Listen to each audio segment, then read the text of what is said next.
Halo, Assalamualaikum anak-anak kelas 4. Hari ini kita akan belajar tema 9, yaitu kayaknya negeriku. Subtema 1, pembelajaran 1 sampai 4.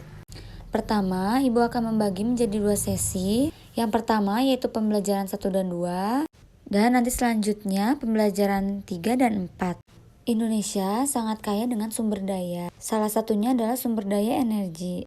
Yang pertama, sumber daya energi yang dapat diperbaharui yaitu adalah air. Air dimanfaatkan untuk pembangkit tenaga listrik atau disebut PLTA, sehingga dengan listrik dapat memudahkan kegiatan kita di lingkungan rumah.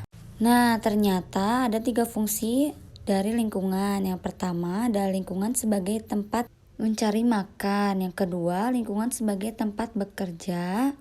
Dan yang ketiga, yang paling utama adalah lingkungan sebagai tempat tinggal. Nah, kira-kira apa ya hak dan kewajiban kita terhadap lingkungan kita?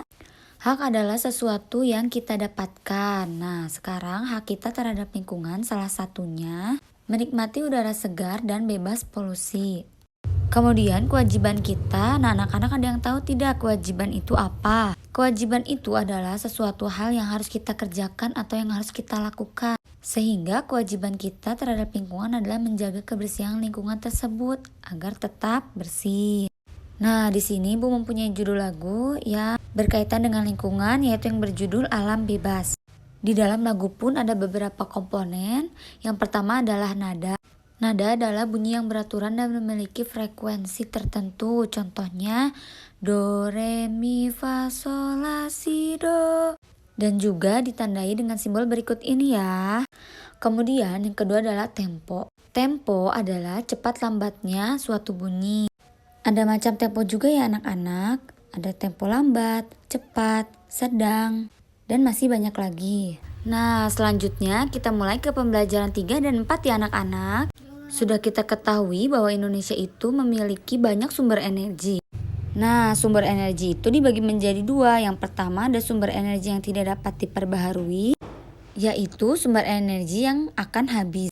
Sumber energi yang tidak dapat diperbaharui ini berasal dari tumbuhan dan makhluk hidup yang terpendam selama jutaan tahun lamanya. Maka dari itu sumber energi ini lama-kelamaan akan habis. Contohnya adalah minyak bumi dan batu bara. Nah, yang kedua adalah sumber energi yang dapat diperbaharui.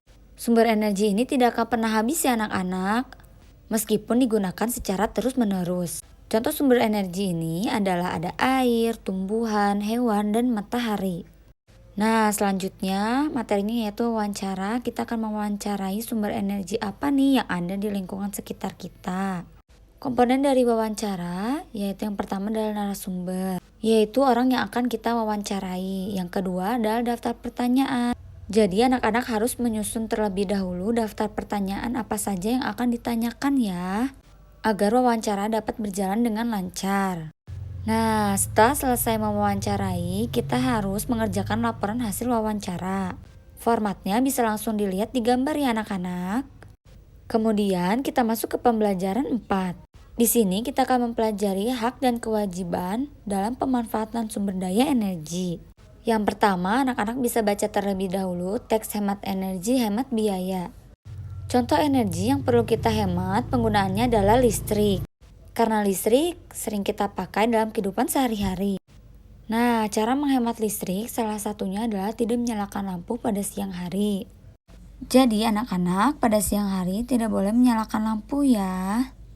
Nah, di sini ada kewajiban terhadap sumber energi. Nah, ada yang tahu tidak kewajiban kita itu apa? Yang pertama, kewajiban kita yaitu harus menghemat energi dengan menggunakannya seperlunya.